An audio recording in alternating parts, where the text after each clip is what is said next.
اخلاقی زندگی کے لیے، اعتقادی زندگی کے لیے، ہر چیز کے لیے رسول اللہ ایک دین آ کے مکمل انبیاء پیکج دے کے جاتے تھے، اور صرف دے کے نہیں جاتے تھے بلکہ تربیت کر کے جاتے تھے۔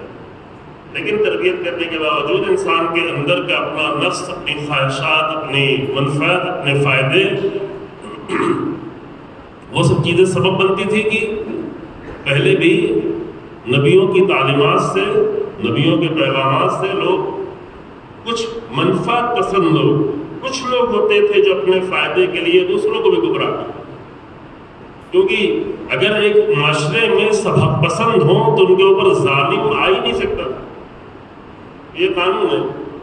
اس لیے ظالم حاکموں کے لیے ضروری ہوتا ہے کہ لوگوں کو حق سے دور کرے، لوگوں کو حقیقتوں سے دور کرے، ورنہ لوگ اس کی مانیں گے نہیں، اس کے ساتھ چلیں گے نہیں، اس کو ووٹ نہیں دیں گے۔ لوگوں کو غلط عادتیں کرائی جائیں، پہلے بھی تھا ابھی بھی ہے۔ مثلا اتنا جھوٹ بولا جائے کہ جھوٹ بولنا لوگوں کے لیے نارمل ہو جائے، جیسے ابھی آپ دیکھ رہے ہیں، کیونکہ اگر سچے لوگ ہوں گے تو جھوٹے کو ووٹ کیسے دیں گے؟ ہو سکتا ہے۔ اگر انصاف پسند لوگ ہوں گے تو ظالموں کو ووٹ کیسے دیں گے؟ ایسا وہ لوگ جو نبیوں کا راستہ نہیں چلنے دینا چاہ رہے تھے، عدالت کی حکومت نہیں چاہ رہے تھے، تو وہ لوگ اپنے فائدے کے لیے آ کر لوگوں کو بھی تبدیل کرتے تھے۔ خود تو جو تھے وہ تھے، خود تو گمراہ تھے، خود تو فاسق تھے، خود تو فاجر تھے، لیکن لوگوں کو ایسا کرنے کی مجبور کرتے تھے تاکہ ان کی ایسی ٹریننگ کی جائے کہ وہ ہمیں حاکم مانتے رہیں، ورنہ اگر سچے ہوں گے، اگر امانت دار ہوں گے، اگر حق پرست ہوں گے تو پھر ہمیں کیوں مانیں گے؟ یہ پچھلی سابقہ امتوں میں ہمیشہ ہوتا رہا کہ کسی بھی قوم میں، چاہے بڑی قوم ہو، چاہے چھوٹی قوم ہو، چاہے بڑا قبیلہ ہو، چاہے چھوٹا قبیلہ ہو، پہلے بڑے قبیلے چلتے تھے، ہر قبیلے میں، ہر قوم میں دو چار لوگ ایسے فاسد پیدا ہو جاتے تھے کہ میری بات چلے اس کے لیے لوگوں کو بھی تباہ کرتے تھے، لوگوں کو خراب کرتے تھے۔ عام طور سے زیادہ لوگ نہیں ہوتے ایسے خراب، بہت پہلے، شاید 7-8 سال پہلے مطلب عرض کر چکا ہوں کہ ہر قوم میں 2-4 لوگ ہوتے ہیں جو پوری قوم کی بھلائی چاہتے ہیں، 2-4 لاکھ وہ لوگ ہوتے ہیں جو پوری قوم کی برائی چاہتے ہیں۔ عام طور سے لوگ نارمل ہوتے ہیں، اپنا کھانا کمانا، زندگی گزارنا چاہتے ہیں۔ 2-4 لوگ وہ ہوتے ہیں جو خیر کی طرف لے جانا چاہتے ہیں، جن کے دل میں درد ہوتا ہے، جو فکر مند ہوتے ہیں، جو کوشش کرتے ہیں۔ 2-4 ہی لوگ ایسے ہوتے ہیں جو تباہ کرتے ہیں، برباد کرتے ہیں تاکہ میری چلے، میرا مسئلہ چلے۔ اب یہ بحث پہلے کر چکا ہوں، تفصیلی بحث، کہ کسی قوم کی تقدیر اس بات پر لکھی جاتی ہے کہ عام لوگ جو ہوتے ہیں 99% لوگ، وہ کس کا ساتھ دیتے ہیں؟ وہ حق والے کے ساتھ دیتے ہیں یا منفعت پرستوں کے ساتھ دیتے ہیں؟ اگر حق والے کے ساتھ دے دیا تو حق غالب ہوتا چلا جاتا ہے، باطل کے ساتھ دے دیا تو پھر حق خاموشی اختیار کر لیتا ہے۔ رسول اللہ کی بات بھی یہی سب کچھ، زیادہ لوگ نہیں تھے، عام طور سے نارمل لوگ تھے۔ سب لوگ تو فاسق نہیں ہو گئے تھے، سب تو فاسق نہیں ہو گئے تھے، سب تو مجرم نہیں ہو گئے تھے۔ تو یہ رسول اللہ کے بعد بھی حالات پیدا ہوئے۔ ہمیں ان حالات پہ زیادہ گفتگو نہیں کرنی ہے، لیکن چونکہ قرآن نے پہلے متوجہ کیا تھا کہ أَفَإِنْ مَاتَ أَوْ قُتِلَ، اگر رسول اللہ مر گئے، اس دنیا سے چلے گئے، أَوْ قُتِلَ، یا قتل کر دیے گئے، تو انقلبتم علی اعقابکم، کیا تم واپس پلٹ جاؤ گے؟ ان انبیاء کی ساری محنتیں ضائع کر دو گے، رسول اللہ کی ساری محنتیں برباد کر دو گے، واپس پلٹ جاؤ گے؟ یہ ہوتا، پلٹنے والے یہی ہوتے ہیں کہ ساری کوششوں کو بیکار کرنے کے لیے تلے ہوئے ہیں، ساری زحمتوں کو، انبیاء کی زحمتوں کو برباد کرنے کے لیے لگے ہو۔ تو قرآن نے کہا کہ پہلے تو یہ سب کچھ ہو چکا ہے، قد خلت من قبلہ الرسل، پہلے تو انبیاء آ چکے ہیں اور منفعت پرستوں نے یہ سب کچھ کیا ہوا ہے۔ نمونے تمہارے سامنے موجود ہیں، کتنے نمونے تو ہم نے قرآن میں خود پیش کر دیے ہیں کہ دیکھتے رہو یہ نمونے، قوم جناب موسیٰ کی حالت، قوم حضرت ابراہیم کی حالت، قوم حضرت عیسیٰ کی حالت، یہ سب ہوتا رہا۔ اب تم سے یہ سوال ہے، یہ قرآن سوال کر رہا ہے رسول اللہ کی امت، تم یہ بتاؤ کہ اگر رسول اللہ اس دنیا میں نہ رہے، چلے گئے، قتل کر دیے گئے، تو تم کیا کرو گے؟ انقلبتم علی اعقابکم، کیا تم بھی پلٹ جاؤ گے؟ پچھلی امتوں کی طرح تم کو بھی پلٹنا ہے؟ یہ سوال سے رسول اللہ کی امت کے لیے نہیں ہے۔ جہاں بھی کہیں نبیوں والا کام ہونے لگے، نبیوں کو پیغام پہنچایا جانے لگے، تو وہاں یہ سوال ہے کہ اگر آ کر علماء محنت کر کے جائیں، لوگ محنت کریں اور لوگ کوشش کریں، پھر یہ سب کچھ ہو جائے، پھر کیا واپس پلٹ جاؤ گے؟ یہ ہمیشہ سوال ہے۔ محرم گیا پھر پلٹ جاؤ گے، ماہ رمضان چلا گیا پھر واپس پلٹنا ہے. تو یہ انقلبتم علی اعقابکم کا مسئلہ ہر جگہ ہے، یہ ہر وقت سوال ہے، یہ ہر انسان سے سوال ہے کہ آگے بڑھ جانے کے بعد پھر کیا تم واپس پلٹنے والے ہو؟ پھر قرآن نے متوجہ کیا وَمَن يَنقَلِبْ عَلَىٰ عَقِبَيْهِ فَلَن يَضُرَّ اللَّهَ شَيْئًا، جو واپس پلٹنے کا ارادہ رکھتا ہو اور پلٹ بھی جائے تو وہ اللہ کو کوئی بھی نقصان نہیں پہنچانے والا، اللہ کو کوئی نقصان نہیں. فَلَن يَضُرَّ اللَّهَ، ہرگز اللہ کو کوئی نقصان نہیں ہوگا. نقصان کس کا ہوگا؟ جیسے بتایا جاتا ہے نا کہ نمازیں پڑھو، روزے رکھو، مجلسوں میں آؤ، عبادت کرو، عشق اہل بیت ہے، دینداری ہے، عزاداری ہے، اس کا کوئی امام حسین کو فائدہ ہے، اس کا کوئی اللہ کو فائدہ ہے، کوئی رسول اللہ کو فائدہ ہے؟ کہتے ہیں ان کو کوئی فائدہ نہیں. فائدہ کس کا ہے؟ یہ سب کچھ کرنے کا خود کو فائدہ ہے. ویسے اگر کوئی پلٹ جائے تو کیا اس میں اللہ کا نقصان ہے؟ اگر راہ حسین ابن علی پر آ کے پھر کوئی پلٹ جائے تو اس میں امام حسین کو نقصان ہے؟ نہیں ہے نا. وہ لوگ جو کربلا میں رہ گئے تو آج وہ حبیب نے مظاہر بنے ہوئے، ورنہ رہتے. وہ آج زہرتین بنے ہوئے، آج مسلم اوسجا بنے ہوئے.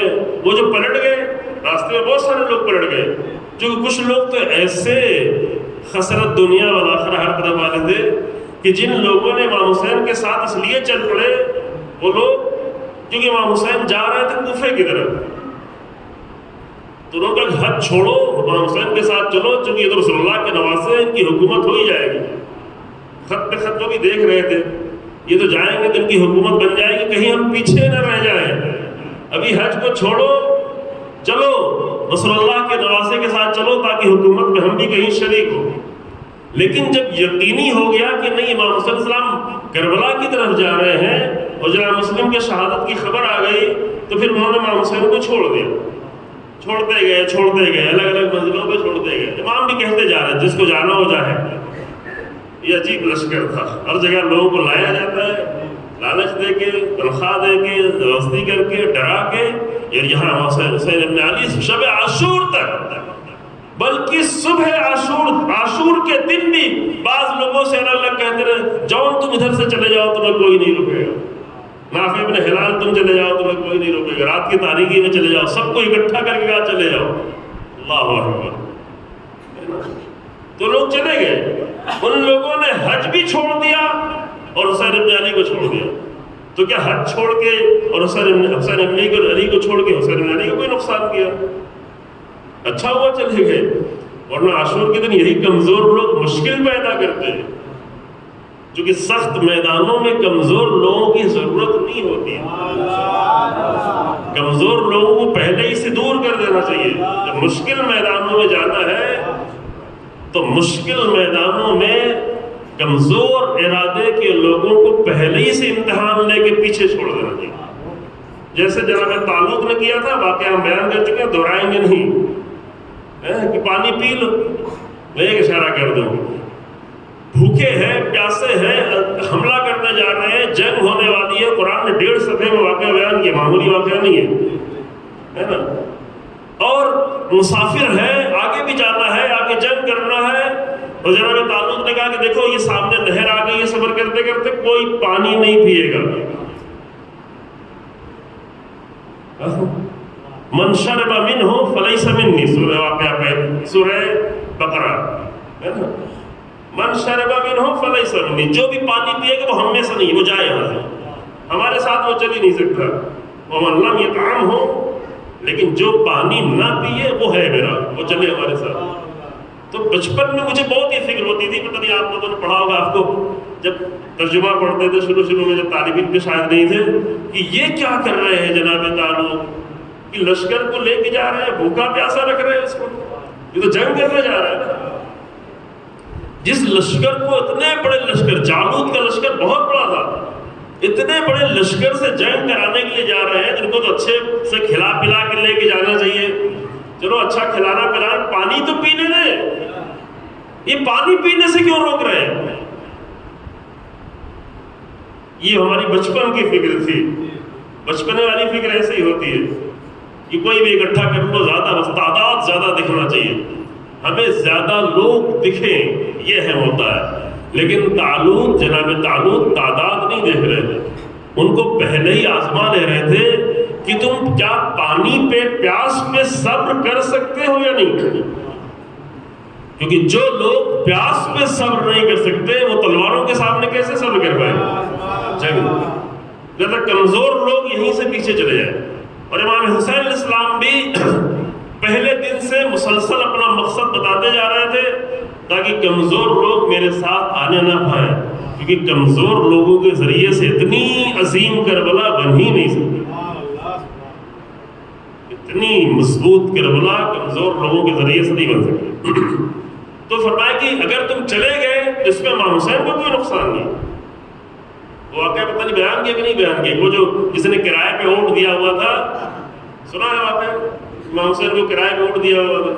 عاشق کے دن اب تو معاملہ ختم، ابھی تک تو ٹھیک تھا، آپ کو اونٹ کی ضرورت تھی، میں نے دیا تھا، مجھے امید تھی اور اونٹ کی کرایہ بڑھتا جائے. اب تو آپ بچنے والے نہیں، اب تو آپ کی شہادت یقینی ہے. تو میرے اونٹ دے، آپ کو اونٹ کی ضرورت ہی نہیں ہے، اونٹ سے تو جنگ نہیں لڑی جاتی نا. آپ میرے اونٹ دے، میرا کرایہ دے، میں چلا گیا وہ. کیونکہ امام کا ناصر بن کے نہیں آیا تھا، امام کی امت بن کے نہیں آیا تھا، کرایہ دار تھا، تاجر بن کے آیا تھا. دو چیزوں میں فرق ہے، ناصر اور تاجر. تاجر اور ناصر میں فرق ہے. 72 لوگ ناصر بن کے آئے تھے، جن کے چلے جانے کے بعد حسین ابن علی آواز بن کر حال من ناصر ینصر، وہ ناصر تھے. تاجر چلے گئے. اور یہ سلسلہ آج بھی جاری ہے کہ بعض لوگ حتیٰ عاشور کے دن بھی تجارت کی فکر میں لگے ہوتے ہیں. کیا تجارت؟ کہ کچھ کروں تاکہ مجھے اس کے بدلے میں ملے. بہت سارے کام آ کے عزاداری کے نام پہ کرتے ہیں، لیکن وہ سب تجارت کر رہے ہوتے ہیں. یہ چڑھاوے، وہ کام، یہ کرنا، یہ آپ کو کہیں اور نہیں ملے گا. آپ کو عراق میں نہیں ملے گا، لبنان میں نہیں ملے گا، ایران میں نہیں ملے گا، شیعت کے مرکز میں نہیں ملے گا. ہمارے یہاں کیوں زیادہ ملتا ہے؟ اس لیے ہم نے اپنے پڑوسیوں کو دیکھا یہ سب کرتے ہوئے، وہی کام ہم بھی کرنے لگتے. پڑوسی یا نہیں؟ پڑوسی سمجھ رہے ہیں؟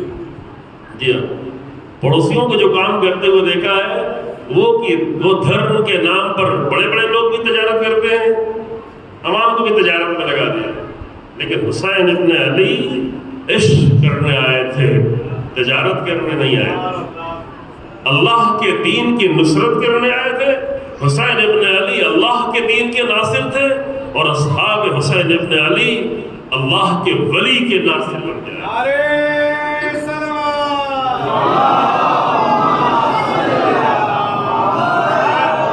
تو یہ فرق اسے منع نہیں کر رہے ہیں، چونکہ اپنے انسان کی اپنی سوچ ہے، اپنی ذہنیت ہے، اپنے ایمان کا درجہ ہے، منع نہیں کر رہے ہیں. لیکن فرق تو کرنا پڑے گا کہ وہ انسان جو حسین ابن علی کے نام پر اپنی زندگی چاہ رہا ہو، اپنے بچوں کی زندگی چاہ رہا ہو، اپنی بیٹیوں کی شادی چاہ رہا ہو، اپنے تجارت چاہ رہا ہو، وہ الگ ہے. اور وہ انسان جو حسین ابن علی کے نام پر اپنے بچوں کی قربانی کی فکر میں ہو، اپنے مال کی قربانی کرنے والا ہو، خود کو حاضر کیے ہوئے ہو، راہ خدا میں قربانی دے رہا ہو. آج یوں نہیں بچی ہے کربلا، آج یوں نہیں بچا ہے دمشق سیریا جناب. اس کے لیے بہت ساری ماؤں نے اپنے بچوں کی قربانیاں دی، بہت ساری ماؤں، ہزاروں کی تعداد میں. تو دو میں فرق کرنا پڑے گا، اور صرف فرق نہیں کرنا پڑے گا، یہ بھی طے کرنا پڑے گا کہ ہم اس ناصر والے گروہ سے ہیں یا تاجر والے گروہ سے. سب کو، چاہے ممبر میں بیٹھنے والے ہو چاہے فرش عزا، سب کو طے کرنا پڑے گا. ممبر میں بیٹھنے والے بھی تاجر والے گروہ سے ہیں یا ناصر والے گروہ سے. وہ دین خدا کی نصرت کرنا چاہتے ہیں یا دین خدا کی تجارت کرنا چاہتے ہیں. جو دین خدا کی تجارت کرنا چاہتے ہیں تو وہ ہمیشہ خریدار کو وہی مال دیں گے جو اس کو پسند ہو. لیکن جو دین خدا کی نصرت کرنا چاہتے ہیں وہ اللہ کا دین پیش کریں گے، ان کو خریداروں کی فکر نہیں ہے. اور آپ لوگ بھی خریدار بن کے نہیں آیا کریں. جو اگر خریدار بن کے آئیں گے تو تجارت کرنے والے ہیں. ٹھیک ہے، تھوڑا سا مشکل بات ہے لیکن آسانی سے قبول کر لیں. فرش عزا پہ تاجر بن کے نہیں ہے کہ آج یہ مجلس کی، آج یہ تبرک بانٹا، آج یہ مجلس پڑھی، آج یہ خطابت کی، اور سب کچھ پڑھنے کے بعد فوراً اس کا بدلہ کیا ملنے والا ہے؟ اس کا بدلہ جنت، اس کا بدلہ فلاں، اس کا بدلہ فلاں۔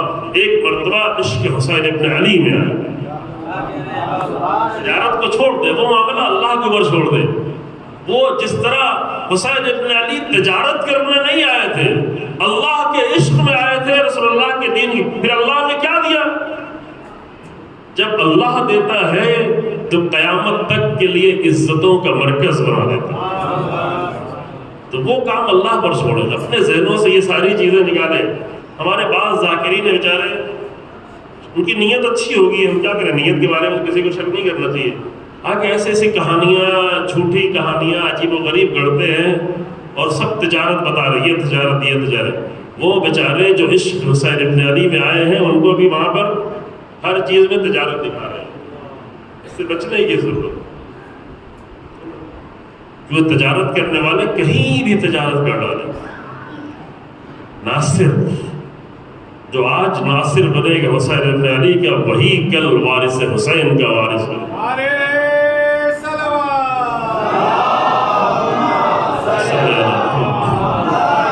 جو حسین ابن علی کے دین کا ناصر آج بن رہا ہے، وہی یہ حق رکھتا ہے کہ کل وارث حسین ابن علی کا ناصر بن کے آئے۔ یہ صرف روزانہ دعائے عہد پڑھ لینے سے نہیں ہوتا، ارادہ کرنا پڑتا۔ آپ روزانہ نماز الصبح میں دعائے عہد پڑھ، اللہم اجعلنا من انصارہ وعوانہ والذابین عنہ والمسارین علیہ فی قضاء حوائج والمنتصلین لعوامہ۔ اتنے عظیم جملے۔ پروردگارہ ہمیں ان کے مددگاروں میں قرار دے، پروردگارہ ہمیں ان کے ناصروں میں قرار دے، پروردگارہ ہمیں امام زمان کے دفاع کرنے والوں میں قرار دے، پروردگارہ ہمیں امام کے سامنے تیزی سے آگے بڑھنے والوں میں قرار دے، پروردگارہ ہمیں ان کے حکم کا امتثال اور پابندی کرنے والوں میں قرار دے، پروردگارہ ہمیں ان کے سامنے شہید ہونے والوں میں قرار دے۔ تو شہید ہونے والا کیا چاہے گا؟ وہ تو سب کچھ کرنے کے بعد آخر میں چاہتا ہے کہ وہ شہادت مل جائے۔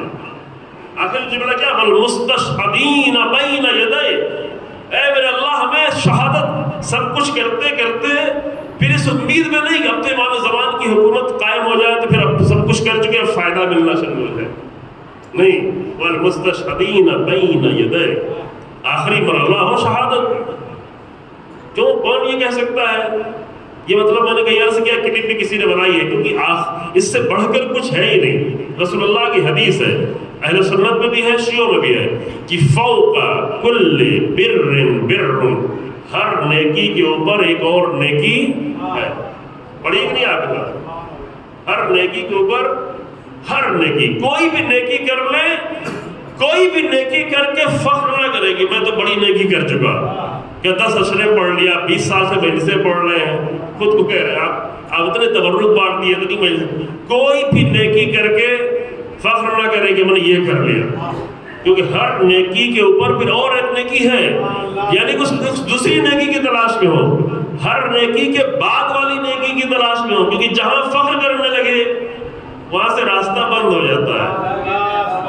جہاں مثلا اپنے علم پہ فخر کرنے لگے وہاں سے علم کا راستہ بند ہو جائے گا، جہاں نیکیوں پہ فخر کرنے لگے وہیں سے نیکیوں کا راستہ بند ہو جاتا ہے۔ تو کیا کرے؟ فخر کرنے کے بجائے بعد والی نیکی کو تلاش کرو۔ حتی یقتل رجل فی سبیل اللہ، یہاں تک کہ ایک انسان اللہ کی راہ میں قتل کر دیا جائے۔ اللہ کی راہ قتل کرنا ہے نہیں، قتل ہونا، قتل ہونے سے زیادہ ہے اللہ کی راہ میں قتل کر دیا جائے تو فلیسا فوقہ بر، اب اس کے اوپر پھر کوئی بھی نیکی نہیں۔ کیا آخری؟ اسی لیے وہ لوگ جو امام کی نصرت، امام کی مدد، امام کا سہارا، امام کی مدد کا حمایت، یہ سب کرتے کرتے سب سے آخر میں دعا کیا کرتے ہیں؟ والمستشہدین بین یدی، یعنی یہ سب کچھ ہو گیا تو امام کے کہیں گورنر بن جائے، امام کے کہیں عہدہ مل جائے، نہیں، اللہ شہادت مل جائے، شہادت مل جائے۔ یہ واقعہ میں پہلے بیان کر چکا ہوں، جس مجاہد شہید کو آپ یاد کر رہے ہیں جس نے حق ادا کر دیا راہ حسین ابن علی پر چلنے کا بہت زیادہ حد تک، اور آخری حد تک تو کوئی نہیں ادا کر سکتا، لیکن اتنا کہ جتنا ہم لوگ تصور بھی نہیں کر پا رہے ہیں۔ شہید قاسم سلیمانی، میں نے پہلے دن اشارہ کیا کہ جس کی تصویر ابھی یونائٹڈ نیشن کے تقریر میں جا کر دکھائی گئی، جس کا نام لینے پر آپ کا اکاؤنٹ بند کر دیا جاتا ہے، فیس بک بند کر دیا جاتا ہے، وہ تصویر بھی دکھائی. بس ان کی سب سے بڑی جو آرزو تھی، جو ایک مرتبہ نہیں کئی جگہ سے ثابت ہے، واقعات میں پہلے بیان کر چکا، بیان نہیں کروں گا، سب سے بڑی جو آرزو تھی یہ کہ ہمارے بہت سارے ساتھی شہید ہو گئے، میں ابھی تک بچا کیوں. ہر ایک سے کہتے تھے میرے لیے دعا کرو کہ مجھے شہادت ملے، کیونکہ ایمان کا آخری مرحلہ ہی ہے. اگر ایک انسان کے دل میں آرزو شہادت نہیں ہو تو یہ سمجھے کہ بھی ایمان کا مزہ نہیں چکھا ہے. دور دور سے دیکھا ہے، سنا ہے، واہ کی ہے، لگائے ہیں بورڈ سب لگا دیا، لیکن ایمان کا مزہ نہیں چکھا. جو ایمان کا مزہ چکھ لیتا ہے پھر اس کی آخری آرزو یہی ہوتی ہے، اور یہی دعا میں کرتے بھی ہے. تو جن لوگوں کے لیے شہادت آرزو ہوتی ہے ان کو پھر کوئی پرواہ نہیں ہوتی کہ حکومت آئے نہ آئے. امیر المومنین سے حکومت لے لی گئی، امیر المومنین کو اگر پرواہ تھی تو صرف رسول اللہ کے دین کی پرواہ، کہ رسول اللہ کے دین کے ہی خطرے انہیں پڑ جائے. اور یہی جو قرآن نے پہلے کہا تھا کہ کیا پلٹ جاؤ گے. صرف 2 مہینہ 10 دن گزرا تھا، غدیر 18 ذوالحج اور رسول اللہ کی رحلت 28 سفر نکل گئے. صرف 2 مہینہ 10 دن، 2 مہینے 10 دن بعد کیسے پلٹ گئے. قرآن کی متوجہ کرنے کے بعد یہ عبرت ہے عزیزوں، یہ تاریخ کی بہت بڑی عبرت ہے. یوں نہیں تھا کہ وہی لوگ بہت عجیب و غریب تھے، ہر زمانے میں ایسے عجیب و غریب ہو سکتے ہیں. یہ پلٹ جائے، یہ پلٹنے والا خطرہ ہر جگہ ہے، اس کو آپ دھیان سے رکھیں. کسی وجہ سے کیا نیت کیا تھی، لالچ تھی، حکومت کی لالچ تھی، جہالت تھی، نادانی تھی، دھوکہ تھا، فریب تھا، جس وجہ سے لیکن پلٹے. وہ سارے وجوہات ہیں، اس کی بحث دوسری جگہ پہ کی گئی، آپ کو ڈھونڈے. لیکن جہاں بھی پلٹنے کا خطرہ ہے وہاں قرآن آج بھی کہے گا، یعنی وقت کے امام کو چھوڑ کر رسول اللہ کا معین کردہ امام، الہی امام کو چھوڑ کر کہاں چلے گئے؟ ادھر ادھر کے در کے ٹھوکریں کھاتے ہیں. پھر کہاں تک پہنچے؟ 25 سال بعد پھر امیر المومنین کے دروازے پہ. اور وہ دن بھی کون سا تھا؟ 18 ذوالحج کا دن تھا. آپ کی یہ تاریخ میں جا کے دیکھیں، 18 ذوالحج کو رسول اللہ نے اعلان ولایت کیا تھا. 25 سال بعد خلیفہ سوم کے قتل ہونے کے بعد پھر سب کے سب مل کر امیر المومنین کے دروازے پہنچے کہ اگر آپ نہیں سنبھالیں گے تو اسلام نہیں بچے گا. لیکن 25 سال کی دیری ہو چکی تھی. اب تو امیر المومنین بھی کہہ رہے تھے یہ سنبھلیں گے کیسے یہ لوگ جو 25 سال میں کہاں سے کہاں پہنچ گئے. جو اپنی جانیں دینے والے تھے وہ بڑے بڑے محل بنائے مصر میں، کوفے میں، بصرے میں. اب ان کو محلوں کی محبت ہے، اب ان کے گھروں میں اتنے سونے اور چاندی رکھے ہوئے ہیں کہ ان کو کڑھاڑی سے کاٹ کاٹ کے تقسیم کیا جائے مرنے پہ. تو ان کو کہاں، یہ کہاں سے بچنے والے ہیں؟ البتہ سونا چاندی برا نہیں ہے، دولت بری نہیں ہے، لیکن غریبوں کا مال لے کے اپنے پاس رکھنا یہ برا ہے. بیت المال کا حصہ اپنے خاندانوں میں بانٹنا یہ برا ہے. دولت کی برائی نہیں کی گئی، حکومت کی برائی نہیں کی. تو وہاں پر فوراً قرآن کے متوجہ کرنے کے بعد فوراً وہ سامنے آ گیا، پلٹنے والے پلٹ گئے اور بہت بری طرح سے پلٹ، اتنی بری طرح سے جس کے پہلے کسی نبی کی امت نہیں پلٹی. حضرت موسیٰ کی امت کو بھی پلٹنے میں 52-54 سال لگے تھے. جب پولس نے آ کر سب کچھ تبدیل کر دیا، حضرت عیسیٰ کی، حضرت موسیٰ کی امت کو پلٹنے میں بھی مدت لگی تھی. لیکن رسول اللہ کی امت کو پلٹنے میں بہت جلدی، لوگ نہیں سمجھ پا رہے. یہاں پہ ایک مطلب ہم نے بیان کیا تھا پچھلے سال، ایک جگہ اشرا پڑھ رہے تھے، وہاں بہت بڑی تعداد میں برادران اہل سنت بھی شریک ہوتے تھے، کافی بڑی تعداد میں.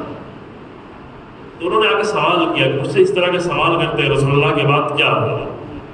میں نے یار اس پہ بحث نہیں کروں گا، وہ بحث جو 5 سال پہلے 4-6 سال پہلے کر چکے وہ نہیں کروں گا، لیکن اس میں مطلب بیان کر کے رسول اللہ کے بعد ایسے حالات بنے کیا ہوا یہ جاننا ضروری ہے.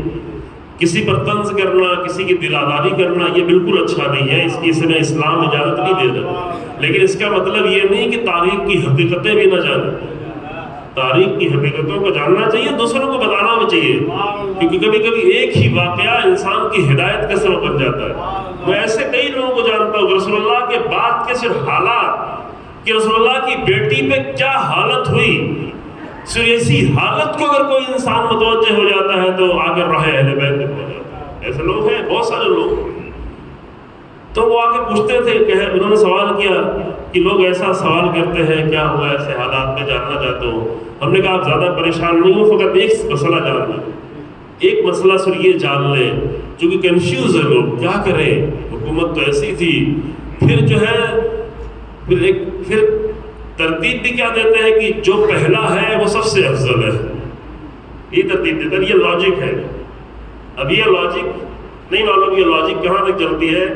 اگر پہلا سب سے افضل ہے تو پھر جناب آدم کو بھی پہلے سب سے افضل ہونا چاہیے، اگر یہی لاجک ہے نا، معلوم یہ لاجک، یعنی بڑی عقل مندی کی باتیں کرتے ہیں لیکن یہاں پہ آ کر بالکل لاجک کو کھو بیٹھتے ہیں۔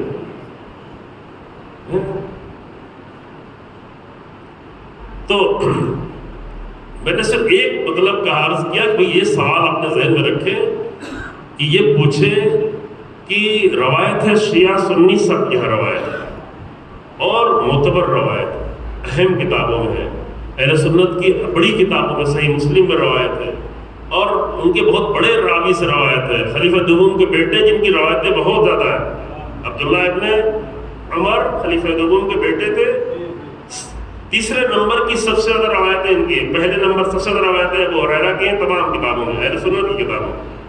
دوسرے نمبر پر جو ہے وہ رسول اللہ کی زوجہ خلیفہ اول کی بیٹی سے سب سے دوسرے نمبر کی روایتیں، اور تیسرے نمبر کی سب سے زیادہ روایتیں ہیں عبداللہ ابن عمر سے۔ لمبی زندگی تھی، کافی زیادہ روایتیں ہیں رسول اللہ کی، روایتیں بہت اچھی روایتیں بھی ہیں، یہ نہیں ہے ذاکرین سے سن کے نہیں کسنا چاہیے، اگر بہت اچھی بھی روایتیں ہیں، اسی لیے بہت ساری چیزیں ہماری کامن ہیں۔ شیعہ سنی کے 90% چیزیں کامن کیوں ہیں؟ جو اچھی بھی روایت ہے، لیکن ان روایتوں میں بہت ساری چیزیں دوسری بھی داخل کو نہیں۔ اچھی روایتوں میں سے ایک روایت یہ بھی ہے کہ جو ہمارے یہاں بھی ہے اور اہل سنت کے یہاں بھی ہے کہ من مات ولم یعرف امام زمانہ مات میتۃ جاہلیہ۔ یہ تو کل ہم بتا چکے ہیں کہ 12 امام یعنی کیا رسول اللہ کے بعد، یہ نا رسول اللہ خود اماموں کے امام ہے، یہ تو کل حل ہو چکا ہے، ائمہ کے بھی امام ہے رسول اللہ، لیکن 12 امام۔ اب رسول اللہ کے بعد امام کون ہو؟ اب اس سے کوئی انکار نہیں کر سکتا کہ امام نہ ہو، کوئی بات نہیں ہے، یہ کوئی نہیں کہہ سکتا، نہ قرآن کے اعتبار سے کہہ سکتا ہے نہ اس حدیث معتبر حدیث کے اعتبار۔ قرآن بھی کہتا ہے کہ یوم ندعو کل اناس بامامہم، ہر انسان کو اس کے امام کے ساتھ بلایا جائے گا، تو ہر انسان کا کوئی نہ کوئی امام ہوگا، قرآن کہتا ہے ہر انسان۔ یہ بھی نہیں کہا کہ شیعہ، یہ بھی نہیں کہا کہ سنی، یہ بھی نہیں کہا کہ مومن، یہ بھی نہیں کہا کہ 12 امامی کا کل اناس، ہر انسان کو اس کا امام ہوگا۔ وضاحت اس کی کر چکے ہیں کہ جو جس کے راستے پہ چلتا ہے اسی کو اپنا امام مانتا ہے، کہنے وہنے سے امام کوئی نہیں ہوتا، کتنا بھی چیخے چلائے کہ میرا امام فلاں ہے، نہیں، دیکھا جائے کہ کس کے راہ پہ چل رہے تھے، وہی انسان کا امام ہوتا ہے، تو ہر ایک کو اسی اعتبار سے بلایا جائے گا۔ اب قرآن یہ کہتا ہے کہ ہر انسان کے امام ہے، حدیث کیا کہتی ہے؟ شیعہ سنی دونوں حدیثیں کہ من مات، لفظ ذرا سی بدلی ہے لیکن معنی میں کوئی فرق نہیں ہے، کہ جو بھی مر جائے اور اپنے زمانے کے امام کو نہ پہچانے اس کی موت ہو گئی جہالت کی۔ اب یہ ہم آپ سے بھی بتاتے ہیں اور آپ کے ذریعے سے اور تک کی بات اگر پہنچے، کسی سے بات کریں، فقط ایک سوال کریں، لیکن کہتے ہیں یہ بحث ہی نہیں کرنا چاہیے کہ سجدہ کہاں کریں، وضو کیسے کریں، تیمم کیسے کریں، ہاتھ نماز میں کہاں رکھیں، یہ سب بحث کی بالکل ضرورت ہی نہیں ہے۔ کوئی بھی یہ بحث کرنے آئے تو آپ سیدھے سیدھے 2 لفظوں میں جواب دے دیں کہ بھائی آپ کے امام نے آپ کو جو بتایا آپ اس پہ عمل کرتے ہیں، ہمارے امام نے جو ہم کو بتایا اس پہ عمل کرتے ہیں، اس پہ بحث کرنے کی کیا ضرورت ہے؟ آپ کا امام ٹھیک ہے، آپ کے امام نے جو آپ کو بتایا آپ عمل کریں، ہم اپنے امام کو بتایا وہ کام پہ عمل کرتے ہیں۔ ہاں اتنا بھلے بحث کی جا سکتی ہے کہ یہ معلوم ہونا چاہیے کہ رسول اللہ کے بعد امام کون ہو،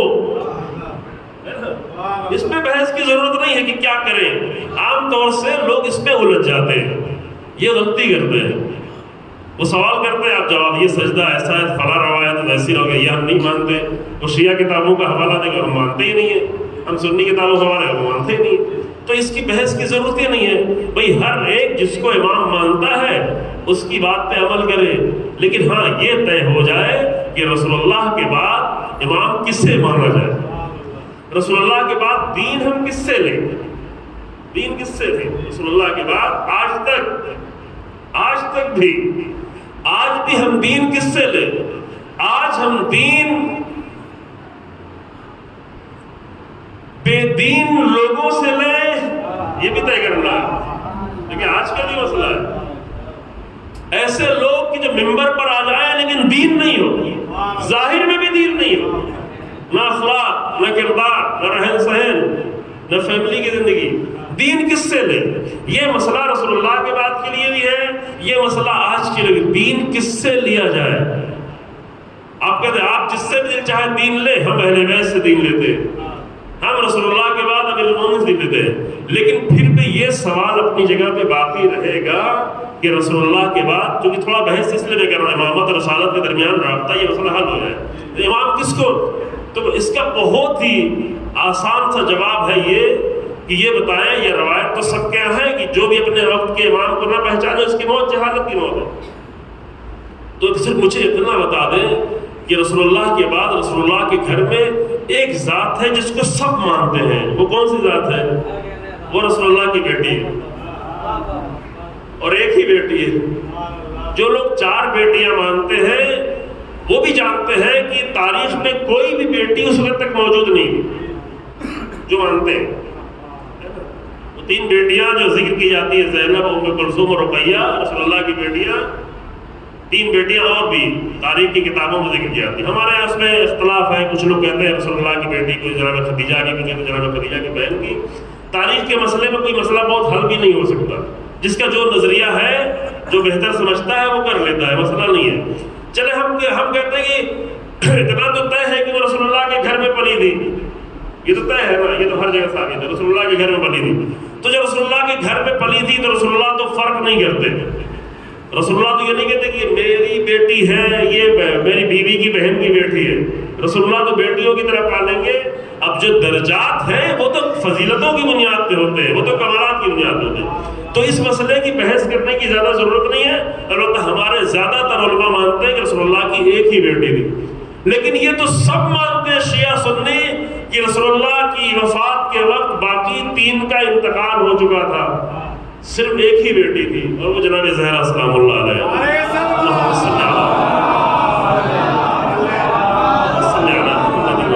اب سوال یہ ہے کہ آپ کسی سے بھی جا کے نہیں پوچھیں.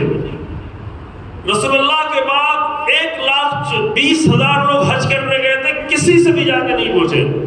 ہزاروں لاکھوں صحابی تھے، کسی سے نہیں پوچھے. صرف جا کے رسول اللہ کی بیٹی سے پوچھ لے کہ اے رسول اللہ کی بیٹی، جو صرف بیٹی نہیں ہے، جو رسول اللہ کا ٹکڑا ہے، جو رسول اللہ کے دل کا ٹکڑا ہے، جو جوانان جنت کے سرداروں کی ماں ہے، جو خود بھی سیدۃ نساء العالمین، یہ سب کتابوں میں موجود ہے، شیعہ سنی سب، سیدۃ نساء العالمین ہے، جس کو راضی کرنے والا اللہ کو راضی کرنے والا ہے، جس کے یہ ساری فضیلتیں ہیں.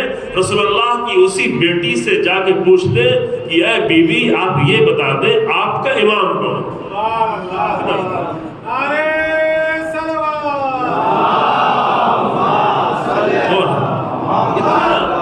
اتنے آسان سے مسئلے سے سارا مسئلہ حل ہو جائے.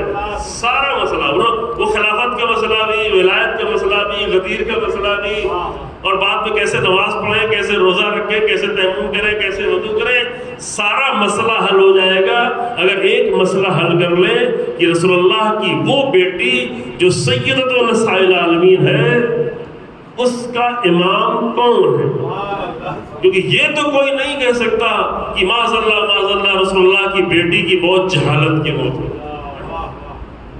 کوئی مسلمان یہ نہیں ہے، کوئی بھی فاسق سے فاسق مسلمان یہ نہیں کہہ سکتا کہ رسول اللہ کی بیٹی اپنے امام کو پہچانے بغیر اس دنیا سے نہیں. تو امام کو تو پہچانا ہے نا، تو امام کو جب پہچانا تو رسول اللہ کی بیٹی کا امام کون تھا، اتنا سا مسئلہ ہے. اور اس کا پھر آج کے لیے کیا کیا ہے؟ آج ہم آسانی سے کہتے ہیں کہ جو بھی رسول اللہ کی بیٹی کا امام تھا وہی ہمارا امام ہے. اتنا آسان، واضح ہے نا. نہ کوئی پیچیدہ بحث ہے، کوئی کمپلیکیشن نہیں ہے، کوئی مشکل نہیں، سیدھی سی بات، جو رسول اللہ کی بیٹی کے امام وہی ہمارے، اور رسول اللہ کی بیٹی کے امام وہ تو نہیں ہو سکتا جس سے رسول اللہ کی بیٹی ملنا ہی نہیں چاہتی، بات نہیں کرنا چاہتی، سلام کا جواب نہیں دینا چاہتی، یہ تو طے ہے نا، یہ تو سب کتابوں میں لکھا ہوا ہے، صحیح بخاری میں لکھا ہوا ہے، سب سے بڑی کتاب ہے، ہر جگہ لکھا ہے، تو رسول اللہ کی بیٹی کے امام کون ہوگا؟ تو کیوں اور بحثوں میں پڑھتے ہیں؟ یہ ایک مسئلہ ہے، بہت اچھی بات، اگر یہ مسئلہ حل کر لیں گے تو امامت اور رسالت کا رابطہ معلوم، یہ سب کچھ اس لیے ہوا، کل جو آپ کے سامنے عرض کیا تھا نا کہ کیوں رسول اللہ کے بعد وہ درد کیوں سامنے آیا؟ رسول اللہ امیر المومنین کو اپنا درد نہیں تھا، جناب زہرا کو اپنا درد نہیں تھا، جناب زہرا کو تو اللہ کے دین کی پامالی اور بربادی کا درد، وہ درد کیوں آیا؟ کیوں پلٹے لوگ؟ وجہ کیا تھی؟ وجہ وہی تھی جو کل آپ کے سامنے عرض کی، چونکہ بندگی نہیں تھی، نمازیں تھیں، بندگی نہیں تھی، دو چیزیں فرق ہو گیا نا، یعنی سبمیشن کی حالت نہیں تھی، تسلیم نہیں تھے، نمازیں پڑھ لے رہے تھے، جماعت میں بھی آگے کھڑے ہو رہے تھے، دیر دیر تک پڑھ رہے تھے، لیکن حالت بندگی نہیں تھی۔ تو یہ دو کام کرنا ہے، میں وقت زیادہ نہیں لوں، دو کام کرنا ہے، ایک سب سے پہلا جو کام کرنا ہے وہ اپنی حالت بندگی کو صحیح کرنا ہے۔ ہم اگر کچھ کرنے آتے ہیں، ہمارے ذاکرین بھی، علماء بھی، البتہ بڑے علماء نہیں، بڑے علماء تو بندگی کی بات پہلے کرتے ہیں، ہم بڑی نصیحت اور تبلیغ ہے، ہم تو اس لائق ہے نہیں کہ تبلیغ کریں، لیکن اگر تبلیغ کرنے بعد کیا کہتے ہیں؟ نماز پڑھ لو، نماز پڑھ لو، یہ بیچارہ نماز ابھی پڑھ کے کیا کرے گا اگر اس کے اندر حالت بندگی پیدا نہیں ہوئی؟ تو پہلے اس کے اندر سبمیشن کی حالت پیدا کر، ورنہ نماز پڑھ کے بھی خود ہی کو دھوکہ دے رہا ہوگا، دوسروں کو بھی دھوکہ دے رہا ہوگا۔ اب اس سے یہ فائدہ نہ اٹھائے کہ اب ہماری حالت بندگی تو اچھی نہیں تو نماز ہی چھوڑ دیں، نہ، یہ نہیں ہے، واجب کو چھوڑا نہیں جا سکتا، لیکن یہ واجب کو بیکار نہ کرے بندگی پیدا کیے بغیر، کیونکہ اگر بندگی نہیں ہے تو حج کرتے رہیں گے، حسین ابن علی کے ساتھ نہیں آئے، کیونکہ وہ حج کو دیکھ رہے تھے، بندگی کو نہیں دیکھ رہے تھے، سبمیشن کو نہیں دیکھ رہے تھے۔ وقت کا امام کہہ رہا ہے، رسول اللہ کا نواسہ کہہ رہا ہے، تو چھوڑو، چلو اپنے جانوروں کو چھوڑو، اپنے بچوں کو لو۔ منا میں جانور قربان کرنا اور ہے، مقتل میں بچوں کی قربانی دینا اور۔ بندگی ہوگی، اظہار عبادت ہوگا تو منا میں اونٹ قربان کر دو گے، جانور قربان کر دو گے۔ بندگی ہوگی تو جدھر بھی ولی خدا کہے گا ادھر انسان ہے۔ یہ بندگی میں انسان بہت آگے تک جا سکتا ہے، خود بندگی کی کوئی حد نہیں ہے۔ میں بحث نہیں کرنا چاہتا ہوں، بندگی کی کوئی حد نہیں ہے، کیونکہ جو معبود ہے اس کی کوئی حد نہیں ہے۔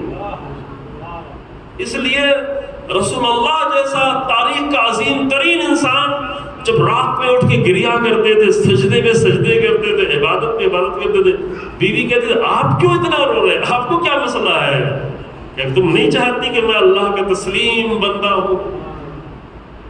یہ تو بندگی کا اظہار ہے۔ یہ جو نماز پڑھتے ہیں یہ بھی کیا ہے؟ بندگی کا اظہار ہے، کیونکہ اگر بندگی کے اظہار نہیں کرے تو مقابل میں کیا ہوگا؟ پھر دوسری چیز ظاہر ہوگی۔ بندگی ظاہر نہیں ہوگی تو تکبر ظاہر ہوگا۔ تو اس لیے قرآن میں ہے ان الذین یستکبرون عن عبادتی سیدخلون جہنم داخرین، وہ لوگ جو استکبار کرتے ہیں میری عبادت، یہ نہیں کہا کہ وہ لوگ جو میری عبادت نہیں کرتے، دو چیزیں الگ ہو گئے۔ یعنی وہ لوگ جو استکبار کرتے، یعنی جو انسان بندگی نہیں کر رہا ہوگا وہ کیا ہوگا؟ یعنی اگر اس کا جو اکبر ہے اس کے سامنے بندگی نہیں کر رہا ہو، خود کو بڑا سمجھ رہا ہو، میرا علم، میری پڑھائی، میری لکھائی، میری دولت، میں، یہ بڑا استکبار ہے۔ بڑا استکبار عام طور سے لوگ سمجھتے ہیں، میرے استاد کا جملہ ہے، عام طور سے یہ لوگ سمجھتے ہیں کہ کسی کو چھوٹا سمجھے، کسی کو حقیر سمجھے، کسی سے اپنے آپ کو بڑا سمجھے، یہ بڑا استکبار ہے۔ یہ تو چھوٹا استکبار ہے۔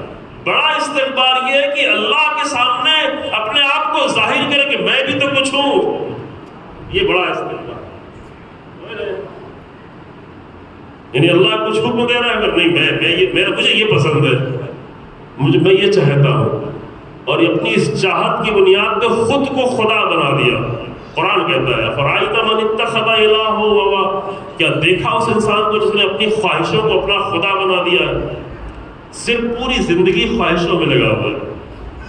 ابھی دنیا میں ایک تو پورا کلچر ہی ہے، مغربی کلچر، صرف خواہش پوری کرنا ہے، زندگی بھر جو کچھ کرنا ہے خواہش پوری کر کے، ہر طرح کی خواہش کو پورا کرنے میں کسی بھی حد تک جانا پڑے چلے جاؤ، کسی بھی حد تک۔ ابھی تو بتایا نہیں جا سکتا یا کیا ہو رہا ہے، کچھ چیزیں ابھی ایسے ریکٹ پکڑے گئے چند مہینے پہلے کہ جہاں پر ہزاروں کی تعداد میں لوگ احمد آباد میں، پونے میں، بمبئی میں، بنگلور میں اکٹھا ہو کے خواہشیں پوری کرنے کے لیے اپنی بیویوں کو ایکسچینج کرتے ہیں۔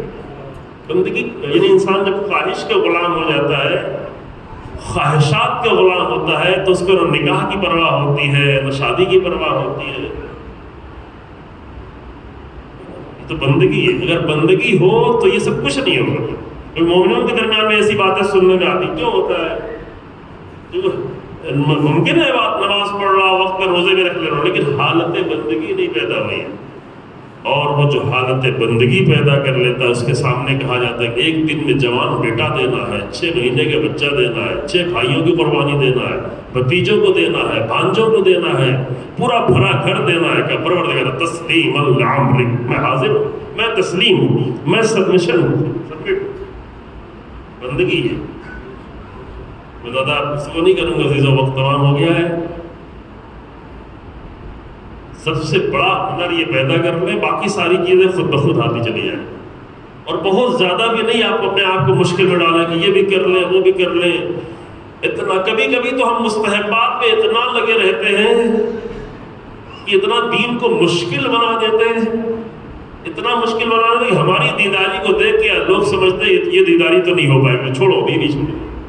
جیسے شہید مطہری نے کہا ہوا ہے کہ بعض لوگ حجاب دیکھ کے دوسرے لوگ کہتے ہیں نہیں یہ حجاب تو نہیں ہو، پھر حجاب ہی چھوڑ دو۔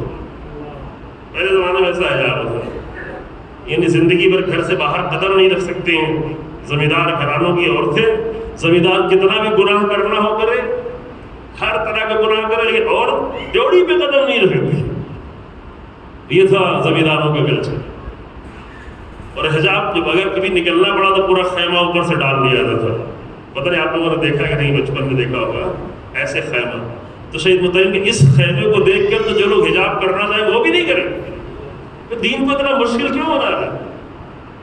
عبادتیں بھی اتنا زیادہ مستحبات کو اپنے پر واجب نہ کر لو۔ ہاں دل چاہ رہا ہے تو کرو، اور جب دل چاہ رہا ہے کرو تو کوشش کرو تھوڑا تنہائی میں کرو، زیادہ لوگ نہ دیکھیں۔ دیکھنے میں پھر وہی ہوگا کہ یار یہ عبادت کرنا ہے تو پھر یہ تو نہیں ہوگا۔ آؤ 17 منٹ اپنی عبادت کر کے چلے جاؤ، واجب اتنا ہی ہے بس 17 منٹ۔ بہت اچھے سے بھی اگر نماز پڑھو گے تو 17 منٹ۔ اب بیچ میں مولانا لوگ جو ہے بیچ میں اور پڑھنے والے وقت لے لیتے ہیں، اس کی کوئی اتنا ضروری نہیں، وہ سب مستحب ہے۔ اصل مسئلہ ہے 17 رکعت نماز جو واجب ہے، 17 رکعت یہ بتاتی ہے کہ ہم مستکبر نہیں ہیں، ہم بندے ہیں۔ بس اتنا ہے، اتنا آسان بنایا ہے 24 گھنٹے میں صرف 17 منٹ، تاکہ ہماری بندگی کی حالت باقی رہ جائے۔ اتنا آسان۔ باقی کیا مستحبات یہ وہ جب دل چاہے کر لو۔ ہم نے قول پہلے پڑھا یہی پہ امیر المومنین کے نہج البلاغہ میں، جب دل اقبال کی حالت ہے تو کر لو، جب ادبار کی حالت دل نہیں چاہ رہا چھوڑ دو، بالکل چھوڑ دو۔ نماز شب پڑھتے نہیں دل چاہ رہا نہیں پڑھو، سو جاؤ بھائی، کیا ہے پریشان ہو رہے ہیں؟ واجب تھوڑی نہیں ہے، اب رسول اللہ تھوڑی نہیں کہ آپ کو پر واجب ہے۔ نہیں دل چاہ رہا نہیں پڑھو، نافلہ پڑھنے کے نہیں دل چاہ رہا نہیں پڑھو، زبردستی کیوں کرتے؟ آپ لوگ تھوڑا پریشان ہو رہے ہیں نا؟ نہیں، یہ بھی بتانا ضروری ہے کہ دین کو مشکل نہیں بنائے، بس حالت بندگی اپنے اندر رکھیں۔ پھر 2 چیز کا خیال رکھیں کہ واجب چھوٹنے نہ پائے، حرام انجام نہ ملے، یہی اصل بندگی۔ بس باقی دل کی حالت ہے، جب دل چاہے تو آپ لمبے سجدہ کرنے کے دل چاہے آپ اٹھ کے کبھی لمبا سجدہ کر لیں، بہت اچھی چیز ہے، لیکن دل چاہے تو کرو، زبردستی نہ پڑے رہو۔ دل چاہے تو کرو، عشق ہے، شوق ہے، ابھی دل نہیں اٹھانے کے چاہتا۔ ہماری حالت، ہم لوگ رسول اللہ جیسے تھوڑی نہیں، رسول اللہ کی حالت یہ تھی کہ اگر لوگ جان لیتے کہ سجدے میں کیا ہے تو سر رکھنے کے بعد اٹھانے کا دل ہی نہیں چاہتا. تو جب جان لیں جس وقت تو کرے لوگ، جب نہیں جانتے تو زبردستی نہیں کرے. اب جاننے کی کوشش کرے انسان، لیکن عزیزوں اس سے اپنے آپ کو محروم نہ کرے. اب میں چند قرآن کی آیتیں پڑھنے جا رہا تھا، بہت ہی حسین آیتیں ہیں، لیکن اب کر پڑیں گے انشاءاللہ تعالی. اللہ اکبر. آج میں نے پرسوں عرض کیا تھا کہ امام رضا علیہ السلام کی شہادت کی معتبر تاریخ جو ہے وہ آج ہے. یہاں پہ یہ بینر بھی لگا ہوا ہے 3 معصوم کا، اسی لیے شاید لگا ہوا ہے کہ یہ 28-29 3 معصوموں کی شہادت ہے. شیخ مفید رحمۃ اللہ علیہ دیگر بہت بڑے علماء نے اور بھی تاریخیں ہیں، مناتے ہیں، منائے مسئلہ نہیں ہے کہ امام کو 2 بار یاد کریں، 2 بار شہادت ذکر کریں کہ کسی بھی روایت کی بنیاد پر، لیکن جو زیادہ کتابوں میں ہے وہ آج ہے. پتہ ہے امام رضا کے بھائی بھی، اپنے جو بھائی تھے وہ بھی بعض لوگ اس میں امام رضا کے سامنے تسلیم نہیں تھے. کیوں؟ اس نے کی حالت بندگی نہیں کر پائے، امام کے مخالف تھے، امام کو نقصان پہنچانا چاہتے تھے. ایک وہ جو مامون رشید تھا نقصان پہنچانا چاہتا تھا، ادھر اپنے ہی لوگ بھی نقصان پہنچانا چاہتے تھے. اگر دشمن اگر تکلیف پہنچانا چاہے تو اتنا درد نہیں ہوتا، لیکن جب اپنے لوگ تکلیف پہنچانے لگے ہیں تو زیادہ درد، پھر زیادہ مشکل ہے. امام رضا علیہ السلام کی حالت بھی، اور کئی بہت عظیم بھائی بھی ہیں، 17-18 بھائی ہیں، 17 بہنیں ہیں، تعداد بڑی ہے بھائی بہنوں کی. امام رضا علیہ السلام کی لیکن میں چند بھائی ایسے تھے جو بالکل بعد مخالف کسی اور طرف جا رہے تھے. امام کو ڈانٹنا پڑتا تھا، روکنا پڑتا تھا، مسجد میں ڈانٹنا پڑتا تھا کہ وہ دین پیش کر رہے تھے جو اہل بیت کا دین نہیں. اور ادھر مامون نے جو حالت پیدا کر رکھی تھی، اب میں نہیں بیان کر سکتا تھا، جو وقت نہیں رہا. امام رضا علیہ السلام کو جب مدینے سے لے کے چلے ہیں مجبور کر کے، 3 سال امام 200 ہجری سے لے کے 203 ہجری تک 3 سال امام طوس پہ رہے. اور وہ وقت آیا کہ ابا سر سے کہا کہ میں جا رہا ہوں، مجھے بلایا گیا ہے، میں جا رہا ہوں، اگر میرا سر ڈھکا ہوا ہو تو پھر تم مجھ سے کچھ بات نہیں کرنا، کہ میرا وقت آخر آ. امام گئے مامون رشید کے سامنے. امام کو جس طرح سے مجبور کیا گیا، وہ زہر کی حالت پیدا ہوئی. اللہ اکبر. امام کا نام ہے رضا ہے، رضا یعنی جو راضی ہے، اللہ کے فیصلوں پہ راضی ہے. طریقے پہلے سے معلوم ہوتے تھے. اور امام وہاں سے واپس آئے تو سر جھکائے ہوئے سیدھے اپنے حجرے میں چلے گئے. ابا سلط حیرت سے، ابا سلط بہت ہی قریبی صحابی تھے جو امام کے سب سے قریب رہتے تھے. امام کو دیکھتے رہے، امام کے قدموں کو دیکھتے رہے. امام کے قدموں میں لغزش تھی، امام کی حالت متغیر تھی. اور تھوڑی دیر تک تسبیح و تحلیل کی آوازیں آتی رہی. پھر جب امام کی آواز بند ہو گئی، اب جو دروازہ کھولا تو وقت آخر گزر چکا تھا. رسول اللہ کے یہ فرزند، جس کو سب فرزند رسول اللہ کہہ کر پکارتے تھے، اپنے بھی غیر بھی فرزند رسول اللہ کہہ کر پکارتے تھے. پھر یہ فکر تھی کہ کیسے دفن کیا جائے، کیسے جنازہ ہو، کیسے جو ہے. ابھی لوگ سوچ ہی رہے تھے کہ کیا دیکھا کہ کچھ محسوس ہو رہا ہے حجرے میں. اور جب جو دیکھا دروازہ کھول کے تو فرزند امام رضا امام محمد تقی علیہ السلام ہے جو وہاں پر موجود ہے، غسل و کفن کے لیے حاضر ہے. کچھ مسائل اللہ کی طرف سے طے ہوتے ہیں اور اسی طے مسائل کی بنیاد پر اللہ اکبر امام رضا علیہ السلام کو بھی مدینے سے نکال کر مدینہ چھوڑنا پڑا، ہمیشہ کے لیے چھوڑنا پڑا. پھر مدینے واپس ہونا امام رضا علیہ السلام کو نصیب نہیں ہوا. لیکن جب امام رضا علیہ السلام کی شہادت ہوئی تو بیٹا آ گیا، بیٹے نے آگے غسل و کفن کے انتظام کیا. پھر حکومت نے دکھانے ہی کے لیے جنازے کو بہت دھوم سے نکالا، بہت بڑی تعداد میں، پوری حکومت کا مرکز تھا. سب امام رضا علیہ السلام کے جنازے میں شریک تھے، لیکن اللہ اکبر، ایک مسافر اور تھا جو مدینے سے نکلا، اسے بھی مدینہ آنا نصیب نہیں ہوا، لیکن جوان بیٹا پاک کے سرہانے کھڑا ہو کر حسرت بھری نگاہوں سے دیکھ رہا تھا، اے پھوپھی اماں، ان ملعونوں نے اپنے نجس کشتوں کو دفن کر دیا ہے، لیکن رسول اللہ کے نواسے کا لاشا، میرے بابا کا لاشا بے گور و کفن پڑا ہوا ہے۔ اور وہ بہن جو اپنے بھائی کو مرثیہ پڑھ رہی تھی، وہ بہن جو اپنے بھائی کے لیے رونے آئی تھی، وہ بہن جو اپنے بھائی کو آخری بار رخصت کرنے آئی تھی، وہ بہن ایک مرتبہ متوجہ ہوئی بھتیجے کی طرف، امام سید سجاد کو دیکھا، اے میرے لال، آپ کی یہ کیا حالت ہے؟ چہرہ متغیر ہے، آنکھوں کی حالت متغیر ہے، لرز رہے ہیں، اور ایسا لگتا ہے کہ جان نکل جائے گی، روح پرواز کر جائے گی۔ تو بہن نے بھائی کے لاشے کو چھوڑ دیا اور بھتیجے کے قریب آ گئی، کیونکہ ذمہ دار تھی زینب، ذمہ داری عطا کی گئی تھی۔ اس لیے ایک ذمہ داری جناب زینب کی یہ تھی کہ کسی بھی حالت میں امام سید سجاد کی حفاظت کرنا ہے، امام کی نہیں، امامت کی حفاظت کرنا ہے۔ اس لیے بی بی نے اپنے بھائی کا لاشا چھوڑ دیا اور سید سجاد کے قریب آئی اور آ کے تسلی دینا شروع، پہلے اپنے دل کو ٹھہرایا اور دل ٹھہرا کے سید سجاد کو تسلی دینے لگی، اے میرے لال، اے میرے عزیز، میں نے اپنے بھیا سے سنا ہے، بھیا حسن سے سنا ہے کہ یہ لاشیں اس طرح بے گور و کفن نہیں ہوں گے۔